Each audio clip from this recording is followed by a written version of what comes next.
নমস্কার, আরও একটা গুরুত্বপূর্ণ আপডেট নিয়ে চলে এলাম। খুব গুরুত্বপূর্ণ ভিডিও। চ্যানেলে ফার্স্ট সময় থাকলে চ্যানেলটাকে সাবস্ক্রাইব করে বেল আইকনটা টিপে রাখতে হবে লেটেস্ট গুরুত্বপূর্ণ আপডেট পাওয়ার জন্য। স্টেপ টু স্টেপ আজকের আপডেটটি আপনাদের সামনে তুলে ধরছি। আজকে কথা বলবো রাজ্যে বাজেট 2026 অধিবেশন কিন্তু হতে যাচ্ছে। আশাকর্মী ভিআরপি আশাকর্মীরা দীর্ঘদিনের বঞ্চনার শিকার হয়েছিল। রাজ্যের বাজেটে 2026-এর কি ভাগ্য ফিরতে চলেছে?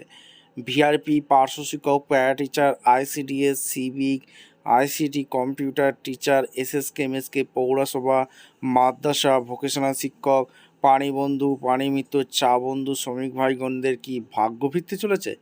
চুক্তিভিত্তিক কর্মী যারা আছে তাদের কি বেতন বাড়বে? রাজ্যে বাজেট 2026-এ কি বড় কোনো ঘোষণা আসতে চলেছে? সমকাজের সমবেতন কি দিতে চলেছে বিজেপি সরকার? কি আপডেট উঠে আসছে আজকের এই ভিডিওতে বিস্তারিতভাবে ব্যাখ্যা করব। চ্যানেলে ফার্স্ট টাইম থাকলে চ্যানেলটাকে সাবস্ক্রাইব করে বেল আইকনটা টিপে রাখতে হবে লেটেস্ট গুরুত্বপূর্ণ আপডেট পাওয়ার জন্য। 22শে জুন প্রথম পূর্ণাঙ্গ বাজেট কি বলছে? 18ই জুন বসছে বঙ্গে বিজেপির প্রথম সরকারের বিধানসভার প্রথম বাজেট অধিবেশন। ওই দিন রাজ্যপালের ভাষণ দিয়ে অধিবেশন শুরু হবে।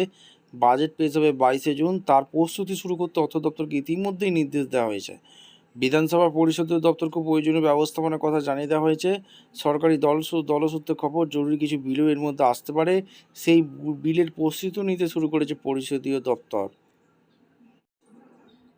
এবার বিজেপি সরকার পেশ করবে পূর্ণাঙ্গ বাজেট। শুক্রবারে মুখ্যমন্ত্রী শুভেন্দু অধিকারী প্রস্তাব দিয়েছেন যাতে বিধানসভার সব কার্যপ্রণালী সরাসরি সম্প্রচার করা যায়। অধ্যক্ষ রথীন্দ্রনাথ বসুর কাছে বিষয়টি নিয়ে আর্জিও রেখেছেন। সেক্ষেত্রে মনে করা হচ্ছে বিজেপির বাজেট অধিবেশনে সরাসরি সম্প্রচার হবে। এর মধ্যে এদিনই আনুষ্ঠানিকভাবে মুখ্যমন্ত্রী তার জয় করা নন্দীগ্রাম কেন্দ্রটি থেকে পদত্যাগ করেছেন।